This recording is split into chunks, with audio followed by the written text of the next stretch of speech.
And it is a pleasure to welcome you to the webinar, Present and Future Action Against Fusarium Wilt, Tropical Race 4 of Musaceae. This event is held within the community of practice events, and we will provide updated information about the Fusarium wilt, Tropical Race 4 of Musaceae. We will cover several topics, including biodiversity of soil as an ally to combat diseases and pests, the importance of risk analysis, plans and responses, and we will inform about the new biosecurity standard for FOC TR4. I am Anna Posas, and I'm going to be the moderator today. I would like to start this event by greeting our panelists. First of all, Raisa Jauher, official of agriculture of the Mesoamerica Office of FAO, Monica Betancourt, researcher of AgroSavia, Miguel Dita, senior scientist of Alliance Biodiversity International, Marta Bolaños, soil management conservation expert of AgroSavia, Nancy Villegas Jimenez, regional risk analysis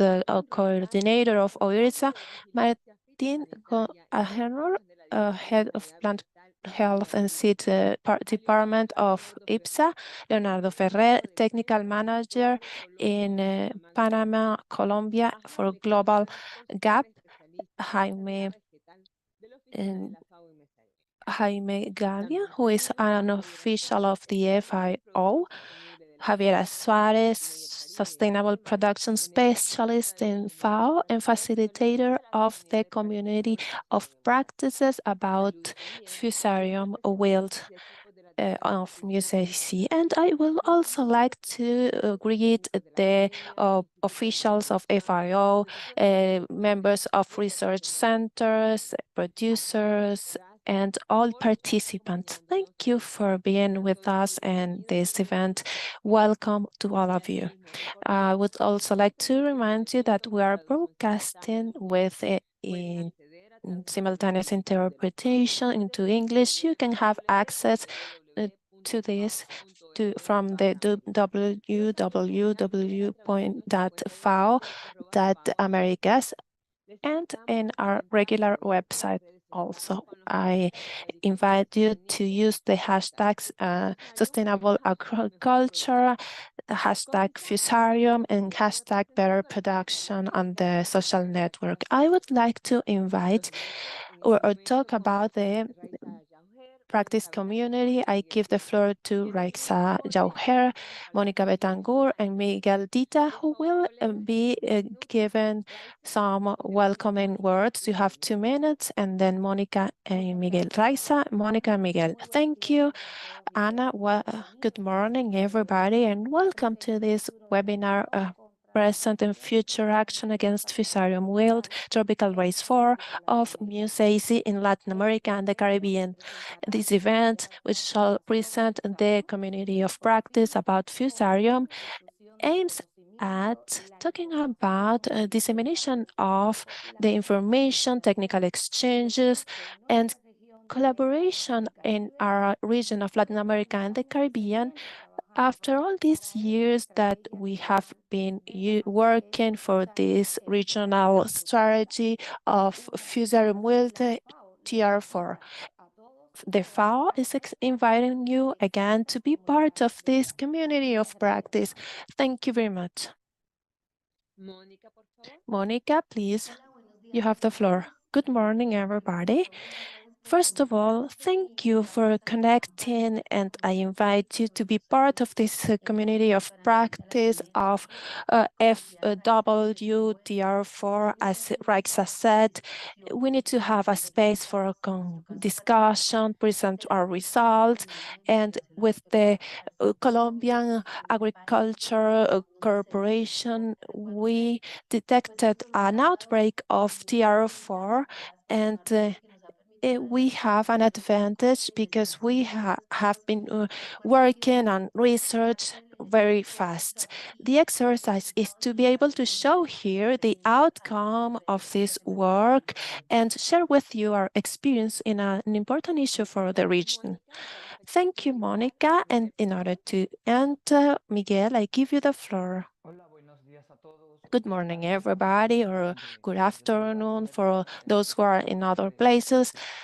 I would like to thank everybody for being connected. I thank FAO for the invitation to this community of practice. It is a very important issue on which we're working in this community, and it is an issue that for many regions of Latin America and the Caribbean, the greatest threat for food security. And why? Because there are many regions who are dependent on plantain and banana, and they have the lowest development index.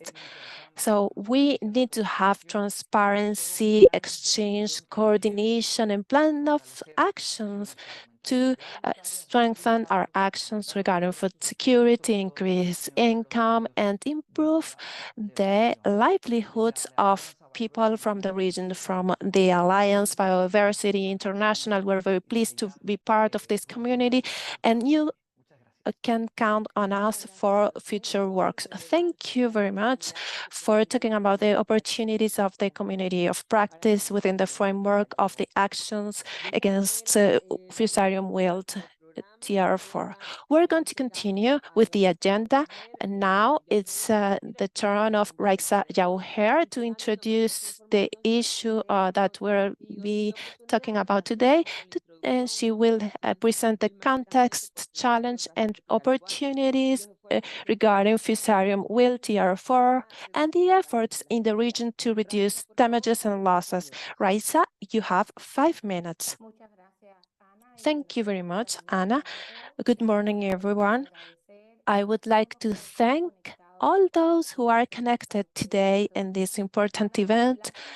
Banana and plantains are essential for the diet and economy of Latin America and the Caribbean. These are essential products for food and nutrition security of our region, and it is the main area for supply at the international level. When the pathogen FWTR4 was reported officially in Latin America in August 2019, the livelihoods of millions of people and food security were threatened. That's why the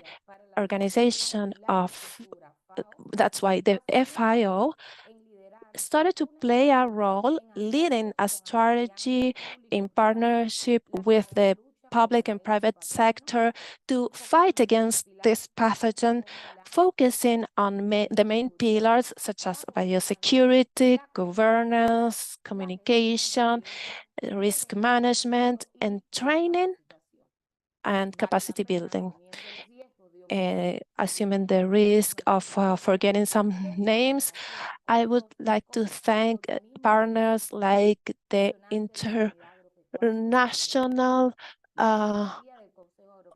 International Organization for Plant Protection, the SECAT, the World Banana Forum, the International Convention for Plant Protection, the SEAT Biodiversity, AgroSavia, the NPPOs, and the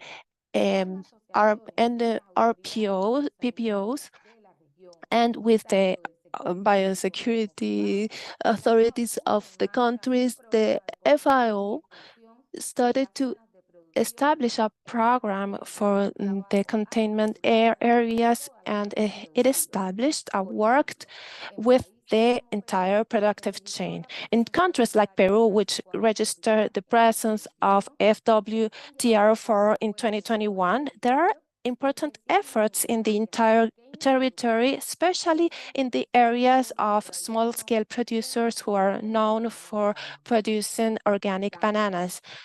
And recently in Venezuela, there were some outbreaks in important states for production of Musaceae, which are essential to satisfy the national demand of bananas and plantains. FAO mobilized experts and established 2 projects to answer to the emergency declared by Venezuela. We should highlight the case of Colombia, which kept the strategy of and coming clean, come out clean, and they have been supervising the containment actions and exclusion actions in the pest-free areas. After the protocols of the COVID-19 pandemic, we have a lot of experience to disseminate good practices throughout our system. The FAO, with the support of specialists of different institutions like OIRSA, AgroSavia, Biodiversity, and other institutions and international organizations, have been emphasizing the fact of having phytosanitary cordons in order to contain spreading of this fungus in small and big-scale plantations. In FAO, we are working on biosecurity and surveillance of plantations, control of trade flow and the passengers at the borders. And we would like to work with more precise diagnosis. We keep supporting the NPPOs to be able to articulate innovation and technology, surveillance, and reliable analytic capacity. We should highlight that the public and private sector cooperation have been essential with the work of small producers working in close coordination with the authorities of plant health and capacity building with workshops in face-to-face meetings and online meetings. We have been sharing different protocols and training different experts of the Musaceae chain.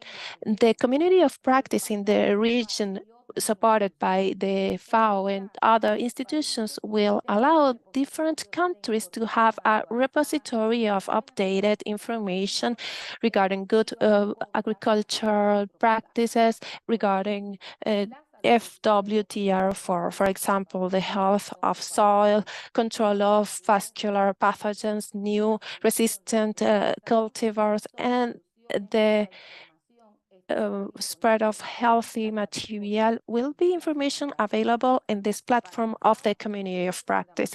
For the FAO, it is essential that every day producing families and producers of the entire chain are better prepared.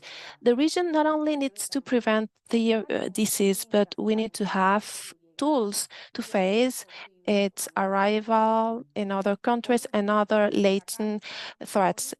Lastly, I would like to highlight the main stakeholders, agriculture farmers who have been showing a lot of resilience in our region, given the example to face this challenge of this Fusarium wilt, which is threatening our soils and endangering food security. That is why international cooperation remains essential in this battle to protect our production of bananas and plantains. Thank you.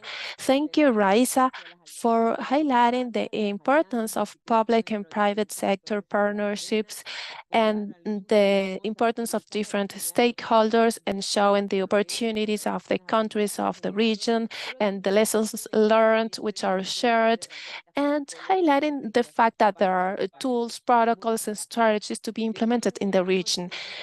We continue with the program. I give the floor to Javiera Suarez, who will present the community of practice that we are launching today about the Fusarium wilt. Javiera, you have 5 minutes. Hola, buenos días a Good todos. morning, everybody. Please, Anna, can you confirm if you can see my screen, but it is not in the presentation mode? Okay, perfect. Thank you.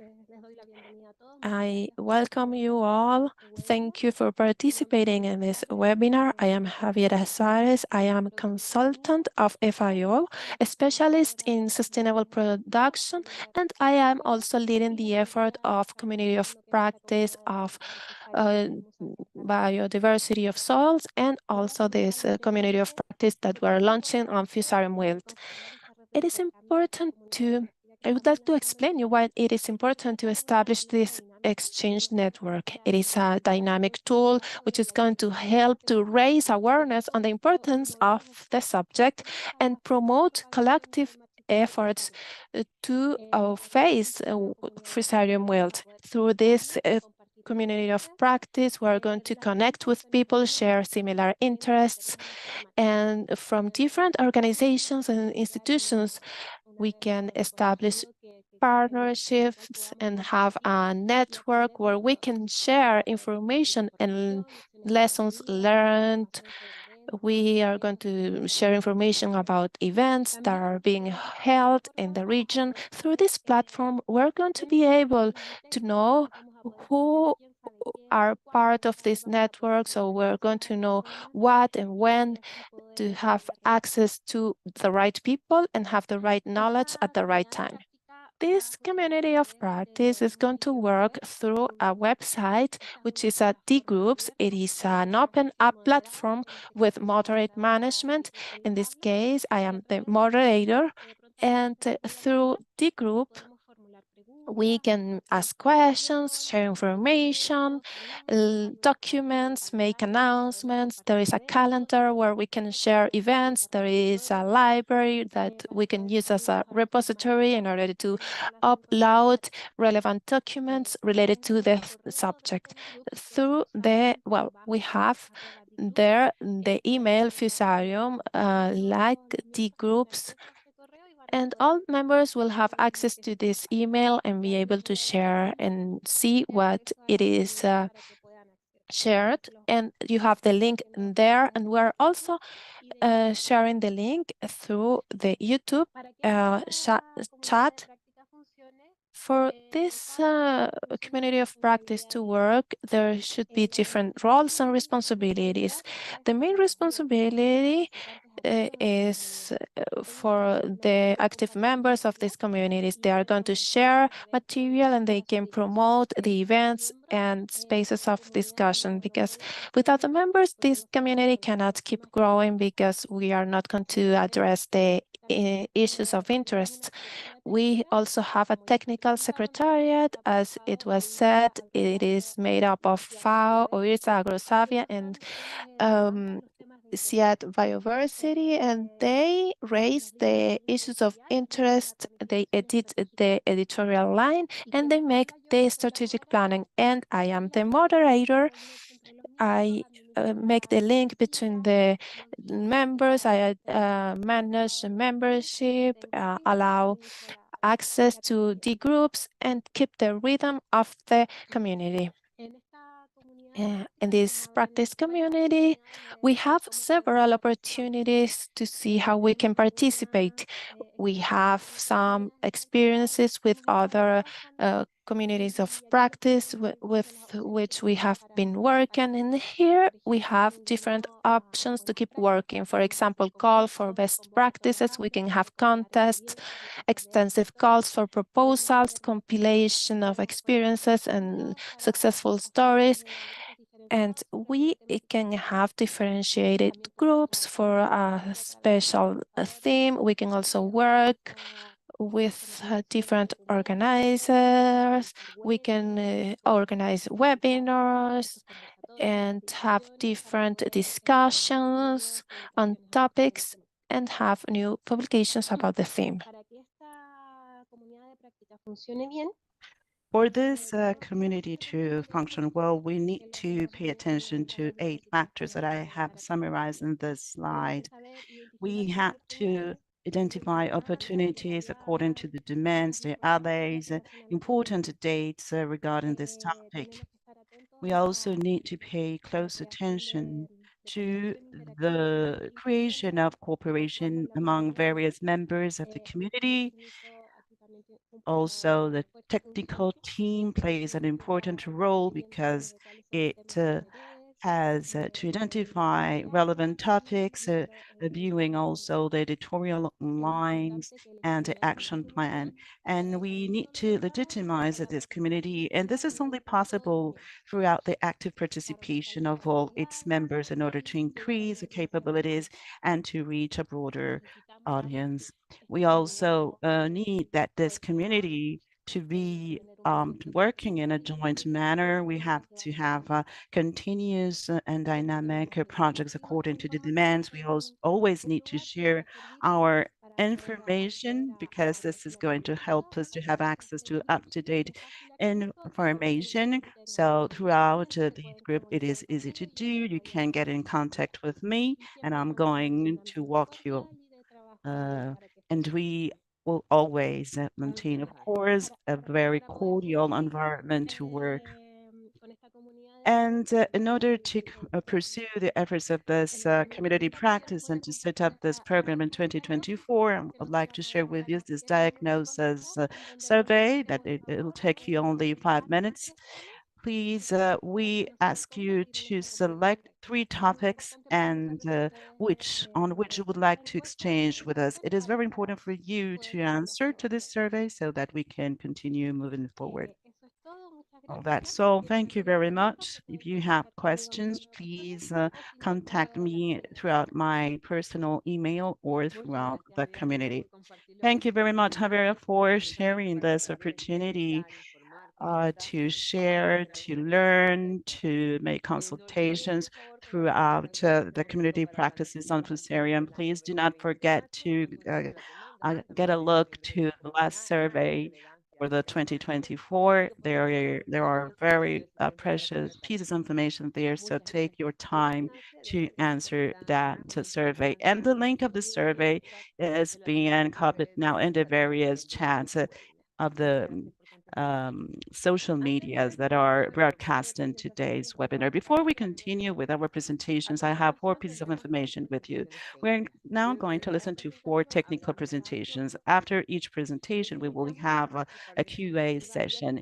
We invite you to participate actively and to write your questions in the chat so we can then ask panelists about the questions you wrote. And please, also, you can leave your questions in the chat and Zoom, the Zoom and other websites chats. And please go also to the various hashtags we're promoting. This webinar is being registered. It's going to be Harvard and the events website, and we're going to download the various presentations. We are going to share the link of the events website. It is also going to be shared within the community. It is going to also be in the various chats of the social media we're using today. And we have more than 440 attendees today, and we are really grateful for your participation. So let's start with the technical part of these presentations. We will now give the floor to Marta Bolaños. She is going to present to us the soil biodiversity as a key ally in combating diseases and to combat diseases in Musaceae crops. You have 20 minutes. Marta. Good morning. Thank you very much for inviting me. And I'm going to present this topic on the soil biodiversity as a key ally to combat diseases in Musaceae crops. Next slide, please. So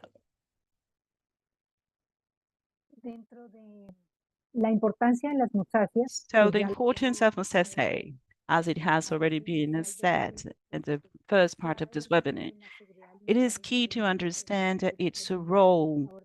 And this is the first topic that we are going to address. The Musaceae and the food process, the importance of the soil composition, and also the soil food web, soil biodiversity, soil supersivity, Musaceae, and final considerations. We already talked about the importance of Musaceae in the food security process. The world production of those productive systems is 163 billion tons, and out of which 24% are in Latin America. And it is worthwhile highlighting that more than 80% of small producers in Latin America and the Caribbean correspond to this small scale production system. More than 80% of rural farms, 27% and 67% of food production. So this, of course, means that this is an important pillar for food security. And there are factors that are of the essence, for instance, availability, production supply, stability, constant quantities, and also nutritional contribution, which is related to the biological utilization, because this is a key element to the livelihoods of small producers, and various ways of consumption that are associated to the coverage of needs according to our culture. There are many countries in Latin America and this region that depend and rely on these crops. The efficient management of natural resources and, of course, of the productive systems have to be considered within the concept, which is relatively new, such as the One Health concept, as part of the transformation of agribusiness systems, not only in favor of human health, but also for plant and animal health. So the strategy is sustainable agriculture, thinking, and food inequity, and it is of the essence to anticipate, prevent, detect, and control diseases, zoonotic diseases, which the that have had an important impact in the region. And this framework, we need to consider that biodiversity of the soil, it is extremely important because it regulates the nutrient cycles, the various dynamics that are related to climate change. This is fundamental for the CO2 capture and regulation of the greenhouse effects. And of course, we need all to deploy efforts in the use of indicators such as availability of nutrients, oxygen, the nutrient capabilities of water in the soil, and of course, this is all related to biodiversity. So we need to consider it as a basis, a pillar for agriculture in order to produce healthy food. So in this soil trophic network, we cannot go deep into the details, but from level one, from this soil trophic network, with the various organisms that are able to produce food for the rest of the chain. Well, if they were not there, if these microorganisms were not there, we would not have a biodiversity.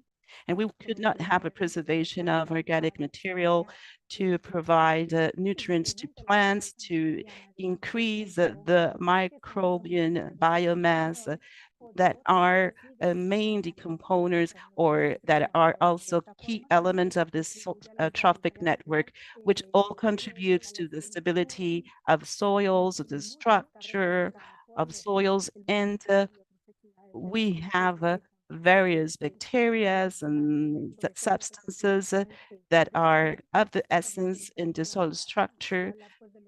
So the fungi, for instance, that have huge capabilities in this biostructure. So, and the water retention capacity also. We have to bear in mind the suppressiveness related to these diseases, to fungi, to nematodes, bacteria, and protozoa, which is very important. In this soil trophic network, it is important to bear in mind as well the relations that are interacting or occurring in these organisms and the biocontrollers in the second and third soil trophic network. As we know, biocontrollers establish a competition relation for various soil and nutrients or requirements that they compete for the place in where the colony establishes. You know that some of these biocontrollers and phytoparasites can be very aggressive. We have the mycoparasitisms, and this is which is a direct attack on a phytopathogen for the production of toxic secondary metabolites and enzymes. So we need to understand the composition of the cellular wall, the cell wall of various of these pathogens. For some of them which contain cellulose that can be degraded by enzymes. So we also have the antibiosis, which is the interaction involving compounds with negative effects on a pathogen, mainly attributed to bacteria and fungi. So there are many examples of controller agents that can attack these phytoparasites and the health or the healthy management of these soils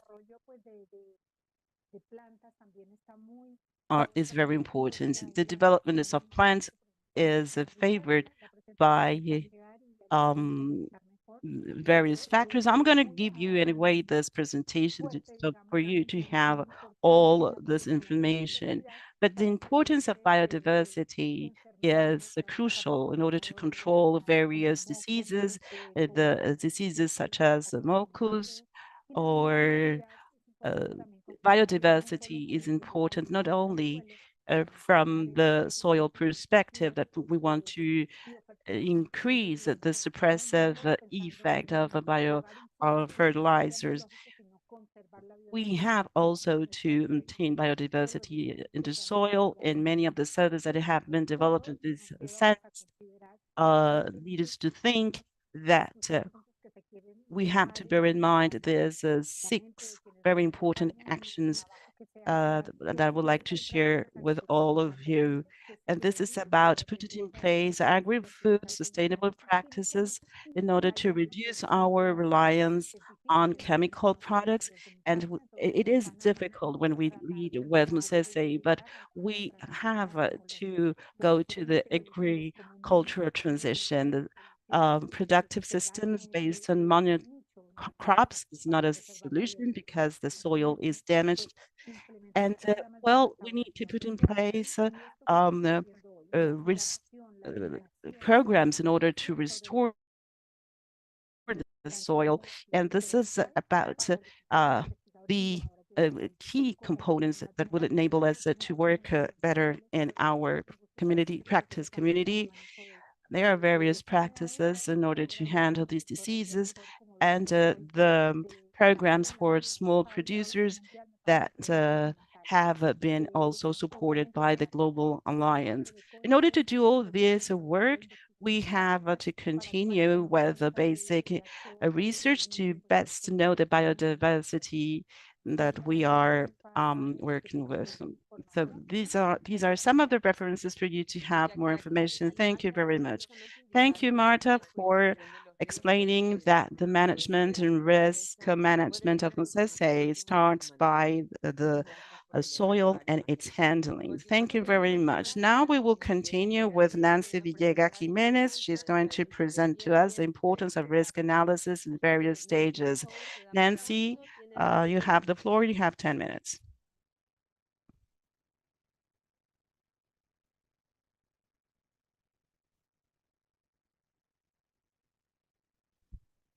Nancy, no te escuchamos. Nancy, we cannot hear you. Could you please show your presentation in the presentation mode?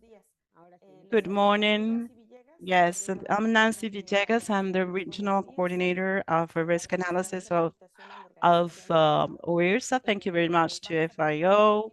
And today I'd like to talk to you to risk analysis. Please let me know if you can see the whole screen. If you could put it in the presentation mode, we cannot see your screen.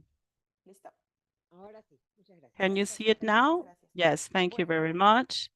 Well, in view of the great important anthropocentric processes that we are seeing over the last year, we have seen that the mobilization of pests and pathogens are creating more dissemination of pests and diseases. In this regard, a very important pest for the productive sector of Musaceae, as it has been said before by our previous panelists, we have seen how the dissemination of the agent causing Fusarium, Fusarium wilt and tropical rays for. Ever since the official communication in Colombia in August 2019 with the first outbreak that occurred at the continent 2 years later in 2021 in Peru, and 2 years later in the provinces of Aragua, Carabobo, and Cojedes in Venezuela. This year, August 2023, we confirmed the presence in the Comoros Island at the eastern location of the African continent. And this indicates that the pathogen is disseminating. And in Latin America, we still ignore how this dissemination will occur in the various countries, and we cannot determine which is going to be the next country that is going to be affected. All of our countries are at risk, so it is necessary to establish a procedure enable us to qualify various topics such as people movements throughout borders, introduction of pathogens of Musaceae, and not only Fusarium leads to an important risk, there is also a combination of other viruses and pathogens that can also affect the production system of various countries. So there are various risk analyses. In a general manner, we have explored those containing a qualitative approach where we need a great expertise by analysts. So they need to know the information available in order to set up the methodological framework. But we have seen that throughout the time, these processes take time. So we wanted to also navigate the quantitative approaches with an interface so that with the specialized software and hardware and also the consultation of historical data and the interdisciplinary information management, we can build analytic processes so that we can have available information and we can treat it accordingly. In OIPSA, we have worked over the last years with an approach that we have called a customized approach. Each country presents different situations and each country needs a different handling or management regarding the priorities in the Musaceae. So throughout the performing of the three classic stages of analysis, assessment of risk throughout the international standard of phytosanitary protection, we have built this customized model where we have combined probabilistic analysis processes with a quantitative information, and we have built predictive models that enable us to better handle or address the risk posed by Fusarium. We have established general and specific objectives to determine the reach of this customized model for all the countries of the OISA region. So among the specific objectives, we have to design a mapping model for each country so that we can identify priorities for various sectors and to identify the levels of vulnerability and exposure for these sectors and to support in the implementation of action plans enabling us to determine in a timely manner all the risks that will surface. And the variables that we have worked with are the imputation of propagation material, the management in airports and borders, the management of international trash, as bioterrorism, the movement of persons throughout the borders, the management of containers, vehicle equipment and machines, and associated to other kind of factors such as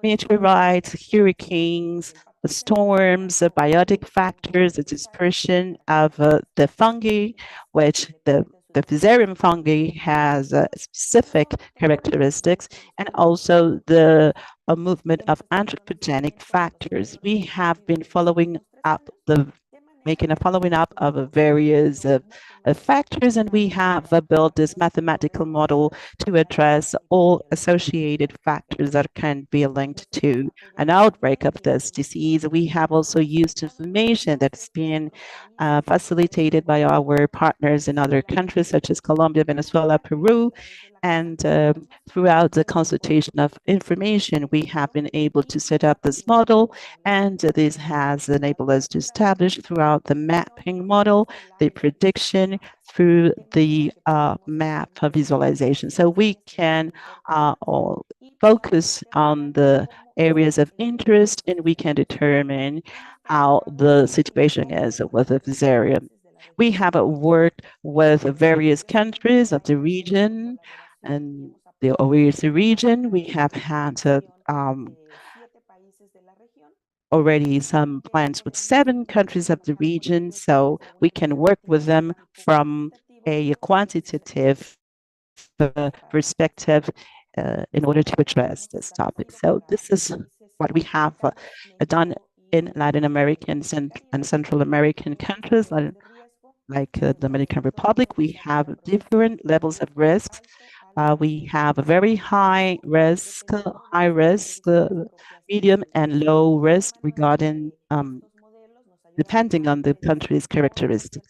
With this model, we can predict with a reasonable trust interval how a pathogen can behave, what are the main pathways of introduction of the pathogen, and once the pathogen has entered, how it could disseminate. And also this enables us to establish specific monitoring measures. So countries can predict in a proper manner their resources, and they can also use necessary financial resources to the biosecurity measures leading to biocontention, control. And this is what I have for you. Well, I think that I have exhausted my time. Thank you very much, and I'm at your disposal for questions. Yes, you have used the time that we gave you. Thank you very much. If you have questions, please write it in the chat. I will like now Carlos Uribe from WIRSA. He gave us some greetings. Carlos? Greetings, can you hear me? Yes, sir. Thank you very much for giving us the opportunity to address to this meeting. I would like to congratulate everyone, especially Nancy, who just gave her presentation. I would like to say that OIRSA needs to play its role in this community, and as in any community, we need to have rules and conditions. And obviously that is going to be very interesting to understand some phenomena with the case of this phytosanitary problem, which is a very important problem that strengthened us. We would like that in this community we propose some alternatives. It is important to have an anthropologic study anthropology plays an important role to understand all these problems. It's not the mechanical or technical part. We need to know the root. We need to know many factors in order to understand and establish relations as a community. This has been a priority to have this anthropologic study. Talking about Fusarium involves talking about many things, but I would like to tell you that we are still analyzing the first detection from Taiwan, how it started, how to work as a community, and that allows us to also study the present. There is a lot to understand about the origin, how producers were involved, how the research centers and the authorities were involved, and that is going to allow us to adapt strategies and visions of this problem of Fusarium. We are knowing more this history, and we are reiterating that this is a problem that we need to face in community. The different anthropology studies will help us to understand the origin and the evolution, and this can give us a perspective to orient our work to a family farming of Musaceae or a corporate production of Musaceae or a subsistent production of Musaceae that allowing these communities to be active. It is surprising for us to know how to use the resistant cultivars, not for the classic approach of an exporter, but as a comprehensive view, how to use biosecurity at the level of big communities, how to use different technologies like satellite images, use of drones, and the case of fast diagnosis.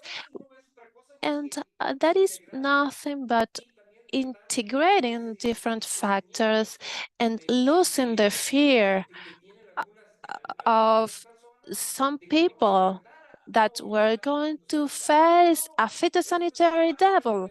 No, that is part of our existence, of our lives, that is part of our challenges, and we have to go back to the origin. Fortunately, this pathogen comes from Asia, and we can study this origin, and this study of pathogen will allow the communities working on Fusarium to have another view, not only the corporate approach, but also the community approach. OIRSA is very interested in different fields.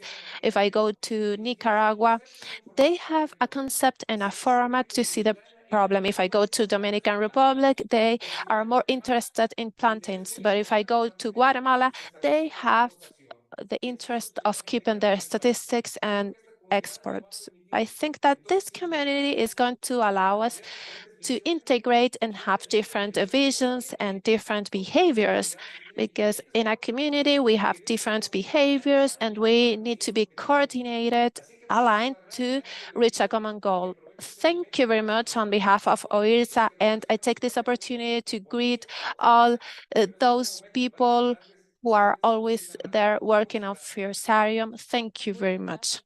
Thank you very much, Mr. Carlos, for highlighting the importance of integrating social elements in the dynamic of defining solutions on this issue. That's why we need that the practice community is a useful community to use all the available information and also use the experiences and apply them, and to consider the need that in any coordination, the attitudes and the skills are very important to be able to be a community with an important goal. There is a question for Nancy. I would like to make this question briefly, Nancy, if you agree, before continuing with our presentations, the question is, what do you consider would be the impact of an FOC TR4 outbreak in the coffee Musaceae? It is a very interesting question, but because in the Central American and South American countries, bananas are associated as a shadow crop for coffee crops. Coffee is very important for many countries, and the forecast that we have made is that if an outbreak in an area of coffee production is detected, we should stop the entire production. It is a very risky area. We have to establish the different protocols, as we said, to prevent the incursion of inoculum to a production area. For countries like Guatemala and Honduras, etc., we have been doing Musaceae shadowing with grow mishal associated with coffee production, and we have established the necessary controls to prevent contamination. We need to keep reinforcing the specific surveillance with phytosanitary gardens in order to, or phytosanitary belts in order to avoid the entry of these pathogens. I don't know if I answered the question. Thank you, Nancy. We will keep answering the questions. You can keep writing your questions on the chat, and we will answer them during this event or later. We are going to give the floor to Martin Rosales, who will provide information about the response protocols and procedures matters. You have 10 minutes, Martin.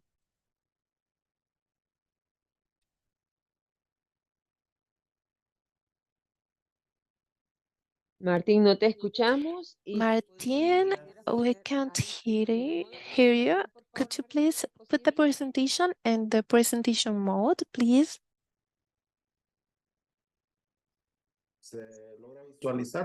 Can you see my screen? Muy buenos días. Saludos a todos. Good morning. Greetings to everybody. Thanks, FAO, for the invitation. The presentation that I'm going to share with you is about plans of response, the protocols and procedures for Fusarium wilt in Nicaragua. For Nicaragua, the Musaceae are among the most important fruits. Although the areas are not very significant in our country, we report 20,000 hectares of banana monocultures, and the main product is plantain, and which represents 27,000 hectares, and we have around 1,026 hectares for exports, and there is an important part, which is the one related to coffee crops, which represents 103,362 hectares, of which we use with food security purposes and export purposes. In these areas, approximately from the 20,000 hectares, they are in the hands of 53,000 producers. This means that the greater production of Musaceae in Nicaragua is in the hands of small farmers, families who use these crops as a livelihood. We import up to 22 million, and our main markets are Central America, Germany, and the United States, and the consumption per capita, it's 54 kilograms per person per year. The presence of FOCR for RT4 threatens the sovereignty and food security of families And there is more than 50,000 families who depend on this crop for feeding and for obtaining revenues.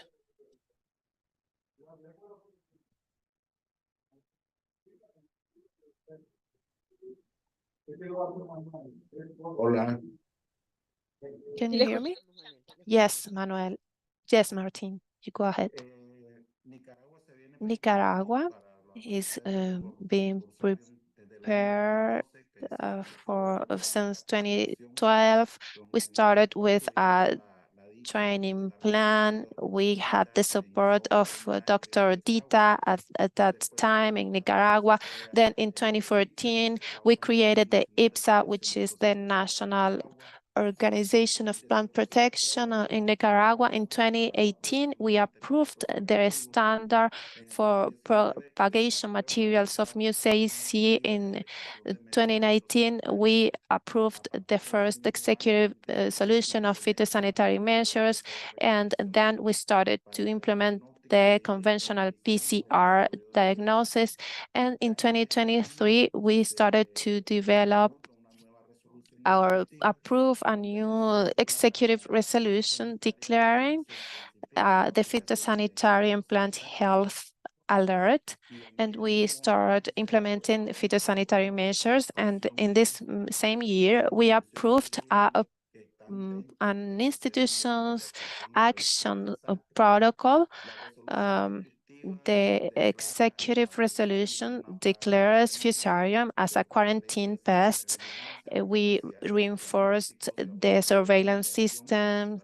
We strengthened diagnosis capacity. We approved an action plan to strengthen prevention, preparedness, response, and recovery capacity. IPSA is working with the coordination of the national system for the prevention, mitigation, and attention of disasters with joint actions, and we prohibit the importation of host plant products of Musaceae or regulated articles from countries with the presence of Musaceae in the country. And we approved the protocol of actions of the institutions of Nicaragua in case of an emergency or a phytosanitary emergency caused by Fusarium wilt in Musaceae. We also approved the biosecurity protocol for prevention of the incursion of the fungus in the points of entry of the Nicaraguan territory.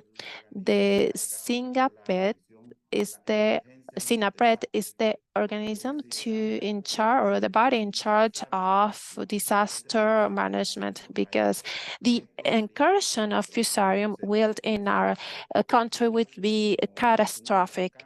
It would be considered as a hurricane, a cyclone, etc., a tsunami. The SINAPRED is composed by more than 60 institutions of our country. When the SINAPRED is activated, all the institutions of the country would be working to respond to this emergency or disaster. It is composed of a commission, the department commission, and it is also composed of the municipal commissions. In these commissions, we have the different government institutions, and according to the protocol, the IPSA would be in charge of leading the rest of institutions along with the SINAPRED. This is an enormous strength because the responsibility is not only of the NPPO, but it is the responsibility of the entire group of government institutions, and according to the protocol, they need to work in a coordinated manner with the IPSA. There we have the research and transfer institutions, the Ministry for the Environment, the Ministry for Agriculture, the Ministry for Family Economy, the National Direction of customs, migration, the army of Nicaragua. We're talking about 63 government institutions. Our surveillance system is conducting explorations, diagnosis, actions, and simulations.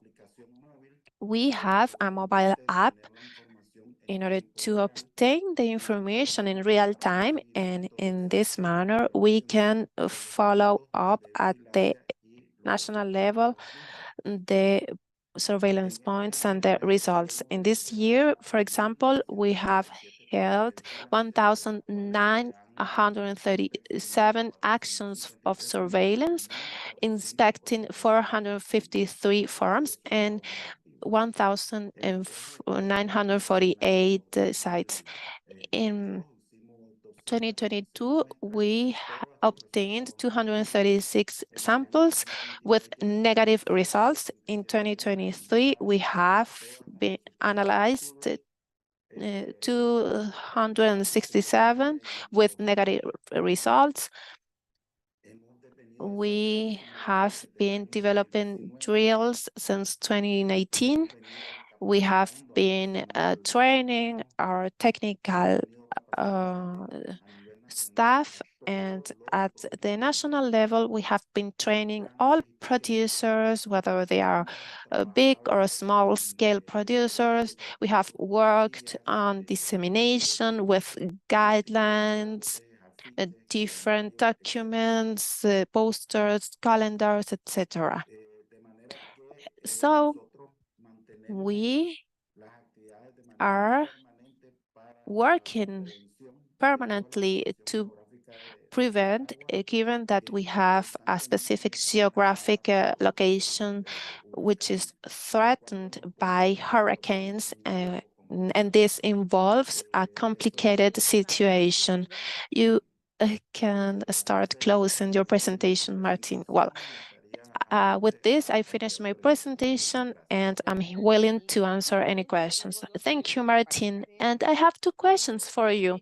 One is it possible to have an estimate of the worst, medium, or best scenario and the cost at the national level of the pest if nothing is done in 6 or 12 or 18 months, and the impact at the national level based on what happened in the last century? I think that is not very close, but well, the question is, what are the measures normally accepted by small-scale producers to implement fighting measures against Fusarium wilt? If we talk about the economic impact, there would be a damage to 6 million inhabitants of Nicaragua, because it affects the food security and the direct revenue of 53,000 families. In the case of coffee, which is associated with bananas, remember that coffee is not produced the entire year. So the banana or plantain is an alternative revenue for the small-scale producer, because Nicaragua has 220,000 hectares of coffee crops, of which 46,000 are in the hands of producers, and out of this, 95% of producers in Nicaragua are small-scale producers. Imagine the impact on the economy of banana production or coffee production. Con mucho gusto. Regarding the second question, could you please repeat? Yes. What are the most accepted modalities by small producers to implement actions against the Musaceae or the Fusarium wilt tropical race 4?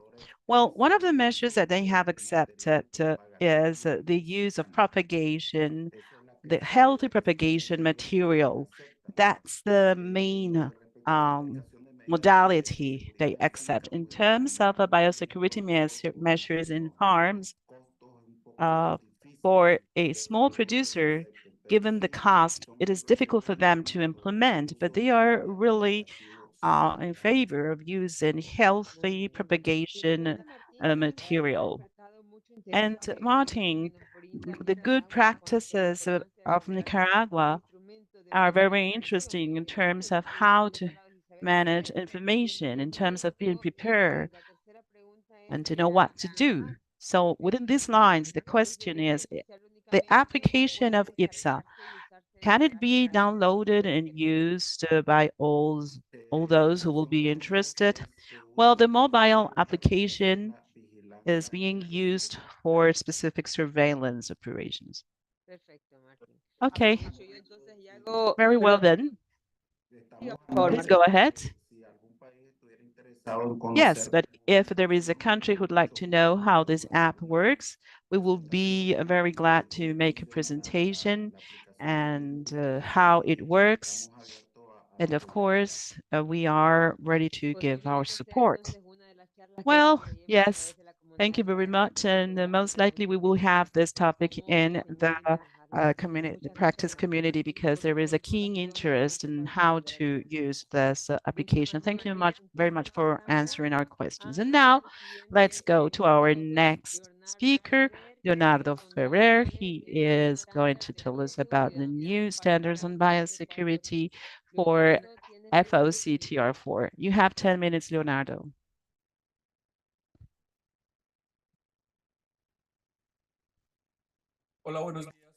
Hello, good morning to everyone. Can you hear me? Yes, we can hear you loud and clear. Thank you very much to the practice community for this invitation. And I would like to tell you about the new standard of biosecurity that we have developed.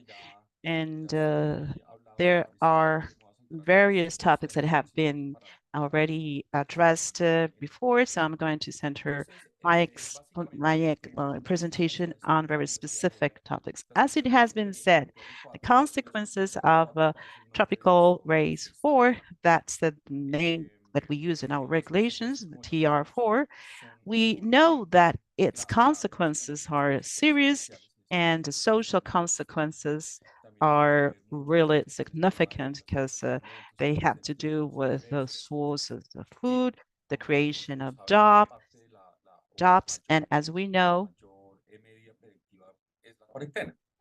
the best preventive measure is quarantine. So what we are looking for here is to establish a protocol to avoid its spread. So for those of you who already know our organization, we develop healthy food programs. We have also biosecurity measures, and the objective is to have standards for biosecurity as a means to stop the spread within producers' farms that are not a global GAP certified. Because when they talk about our brand, we always think about experts of banana in this case, but this is a tool that we have developed for emerging economies, for local markets, for big or small producers of plantain, banana, or also other nurseries of Musaceae. But what we want to do is to raise awareness of the seriousness of this disease on a global scale. So this new standard is based on a risk mitigation plan to prevent the introduction and or spread of the pathogen. And we provide this tool that can be used worldwide. These are very simple tools of identification of biosecurity, and we will hope all producers can use these apps in their fields. And since we have been working with a global GAP biosecurity standard, we want to create a platform to provide certification, and I am going to tell you about some of the most interesting changes so that we can register all this information from these assessments in our database, where we could have a general mapping of safe places. And this tool can be used by local phytosanitary authorities, national plant protection organizations, producer groups, buyers, or sellers of banana.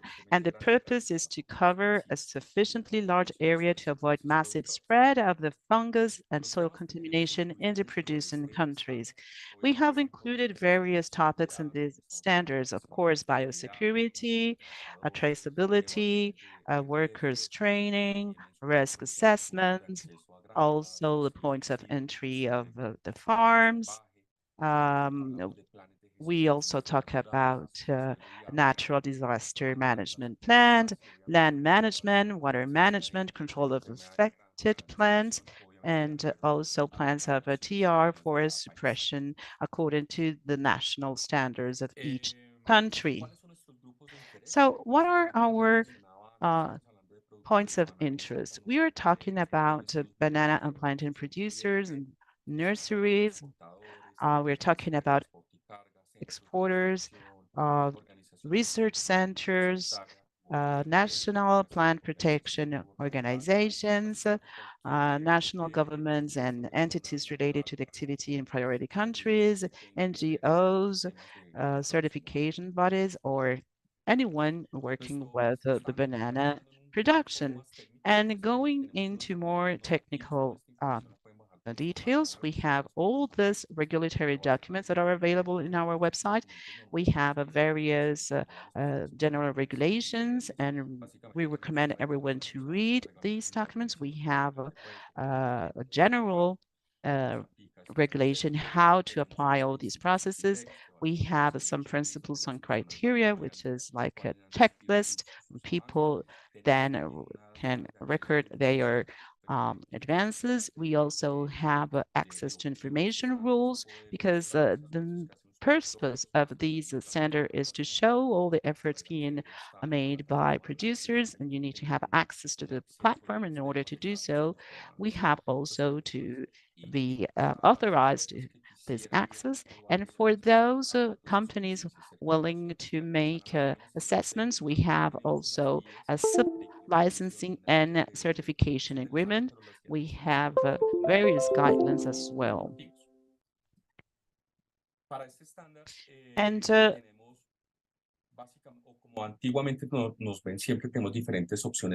we have various options for certification. And we have also these biosecurity standards that are equal for everyone. All producers can have access to this tool. When we talk about one individual producer, what do we mean by that?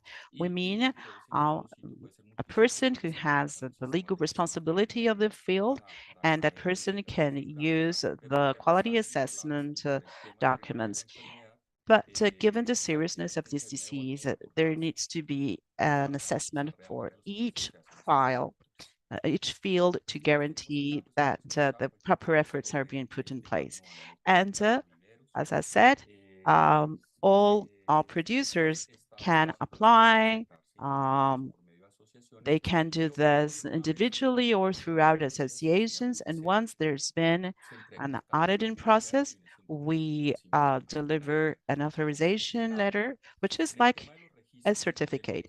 In terms of the registers, we had certifying organizations, but for these standards, we would like to allow the participation of verification organizations, which are very efficient, because the same community, the same organizations, and the NGOs, the producer organizations, can have access to this. They need to go through a process. It is very simple.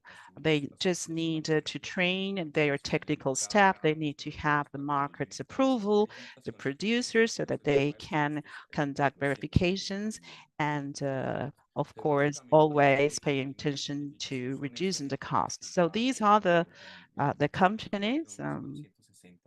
We have 160 companies that have participated, and since they are certifying organizations, well, they all participate, and this is the reason why we want them to be there, because they can also be part of the process and lead the projects.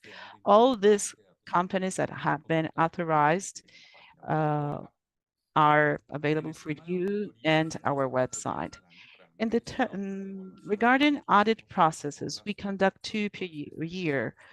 And here we have all producers and companies wanting to get familiar with this topic. They can verify the yield percentage, security percentage, and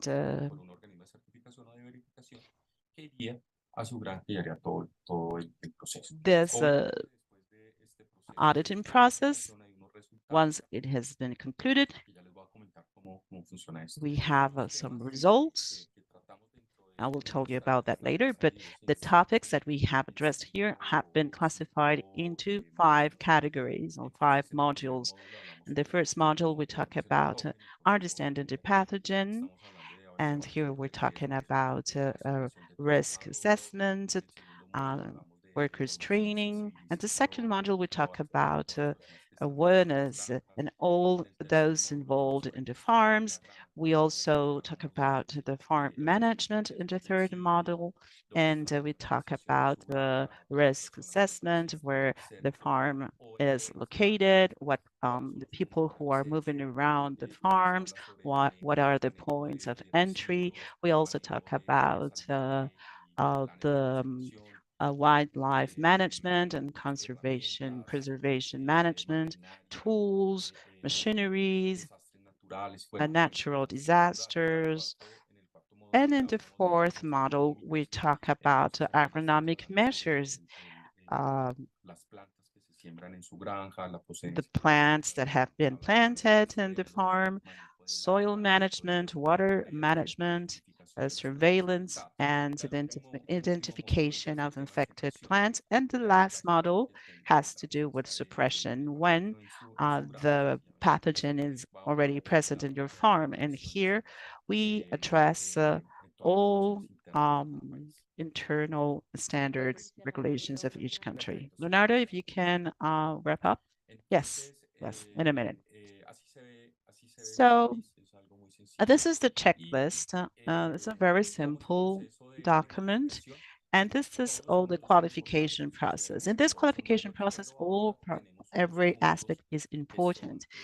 But we have some percentage values, and all producers can receive a letter with these percentages that have been specified, and we recommend improvement. So this is just to recognize all the efforts made by producers. And what are the reasons we have to apply this biosecurity standards? First of all, to implement biosafety measures to prevent the entrance of this disease in your farm.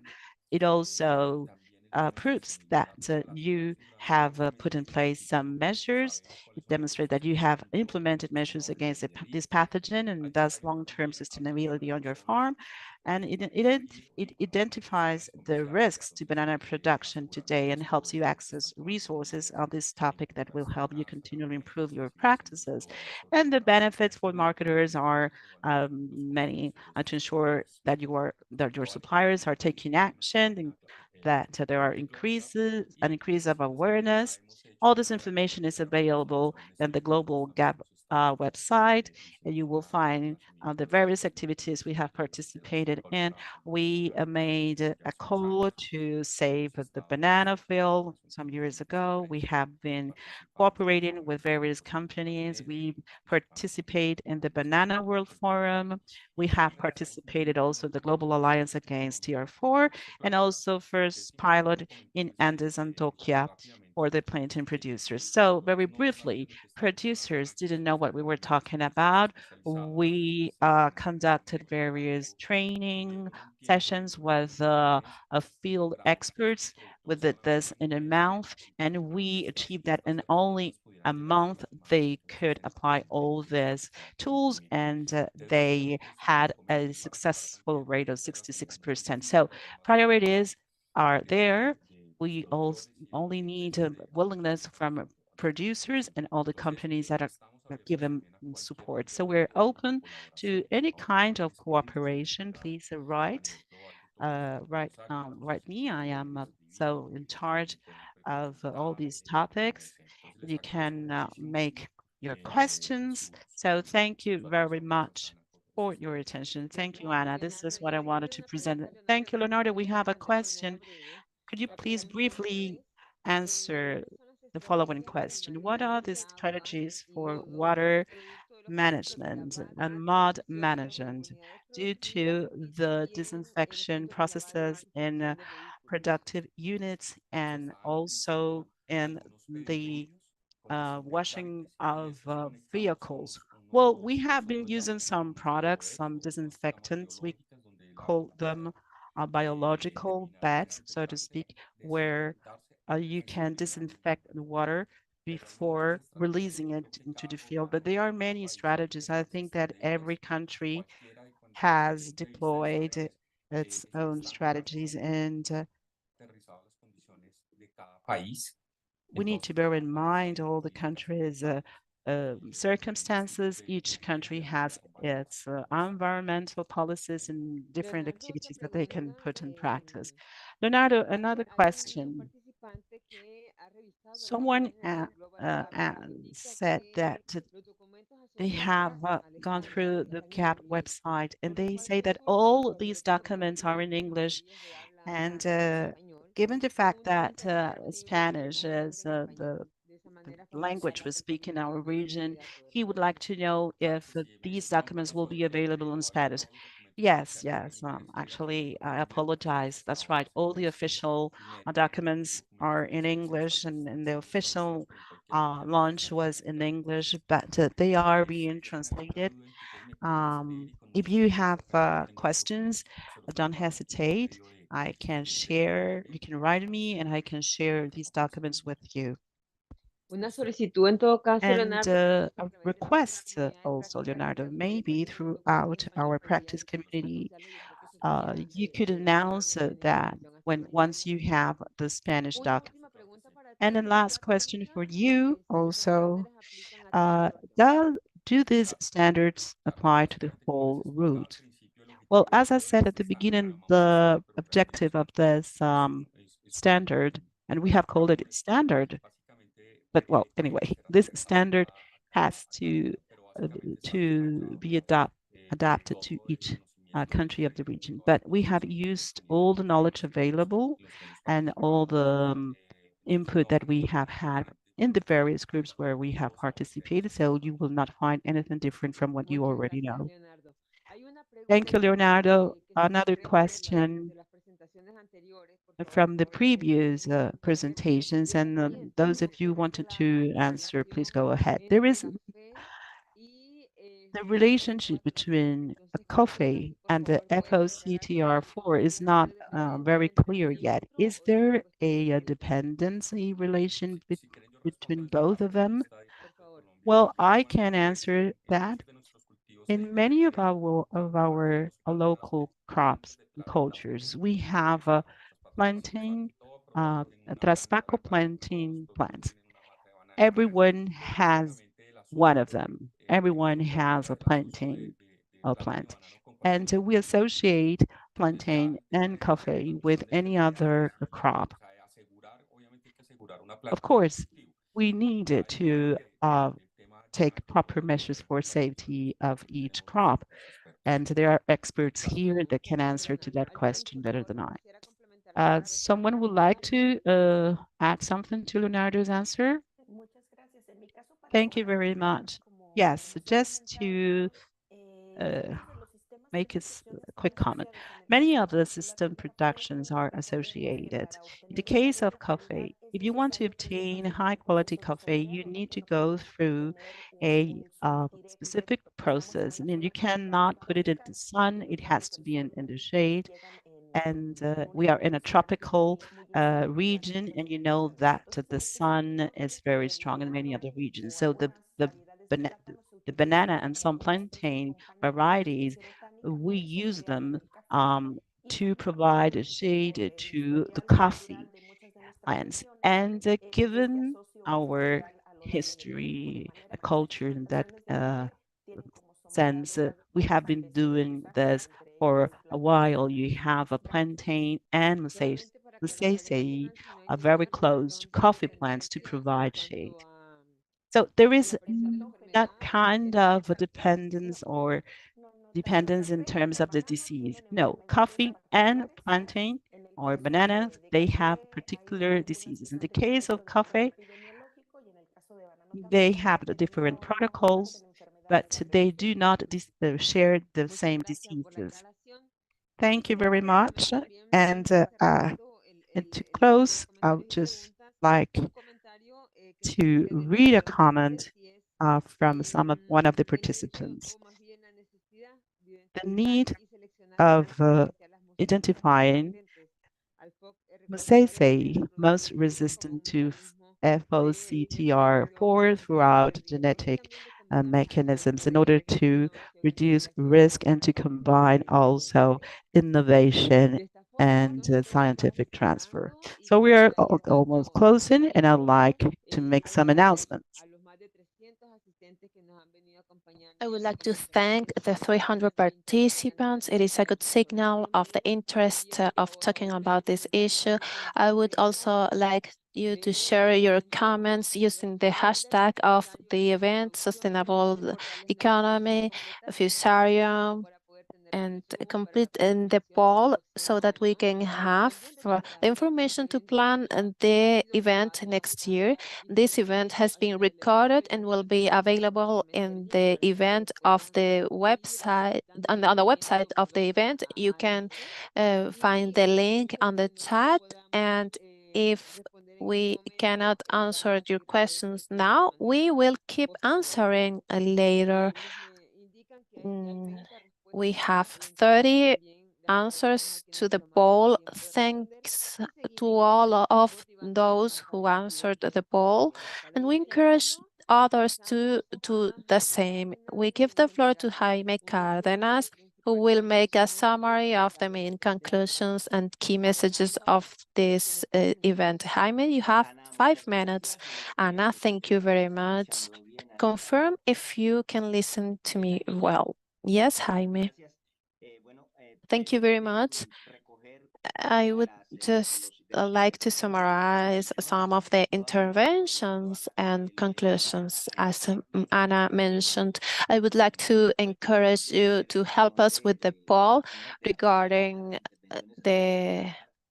as for the first interventions, I would like to highlight the things related to agricultural farmers of the region, and the actions against FOCTR4 have been very resilient, and we are preparing for other additional challenges, and the importance of international cooperation and the work that FAO has been doing to battle and protect the production of bananas and plantains and ensure food for everybody and move forward in a better production. As for the presentation made by Marta Bolaños, on this point, I would like to highlight, even if there were many important aspects, one of them is that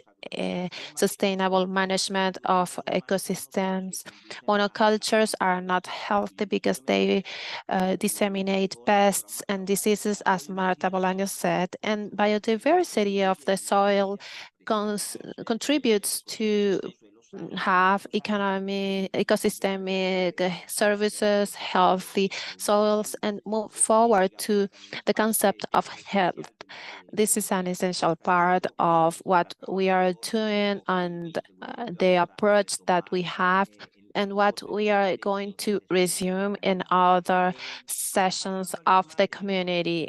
Regarding the risk analysis of Nancy Villegas, I would just like to highlight the key message. It is necessary that the audience in general understands that it is a collective effort, that our countries are pest and disease free and have a risk analysis with an epidemiology approach, the mapping and the new forums to have access to information interpretation is very important.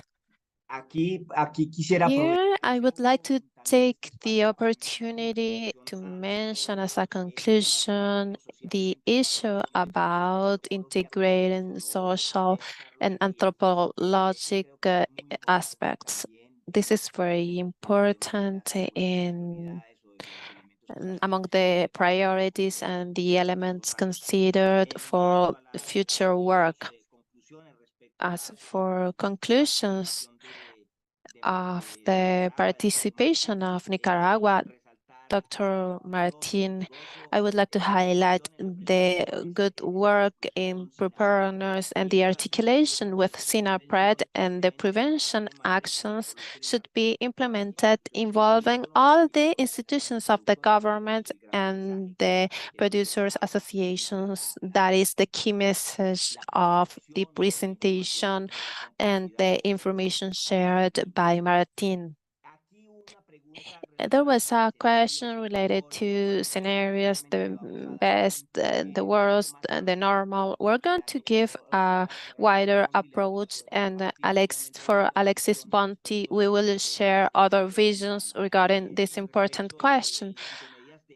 As for the measures which are better accepted by producers since 2019 until now is the healthy material. Martin highlighted in that part, and also the use of apps and technologies allows us to have different monitoring and communication systems. I would like to thank Leonardo. He's presenting a new standard with 5 modules, and I would like to highlight the work that we're working with the certifications and the model of a more resilient agriculture, and an agriculture more adapted to uncertainties and not only phytosanitary but other threats. And mentioned here at the end that that in the end, Fusarium can also affect coffee. It is not only for bananas, plantains, and Musaceae. They don't have a direct relation, but the issue is related to the cultural and socioeconomic aspects, because there is a marriage between Musaceae and coffee in all the producing areas of our countries. I just wanted to end with this, highlighting the quality of the questions and the fitness of these questions, which will help the work of the community. Thank you, Ana. Thank you. There were very good questions and presentations, and that's going to be the dynamic and the level that we will have in the community of practice. We are finishing. All the information will be available on the webpage of the event. I invite you to join our community. We already have 120 members in the community of practice. You can register.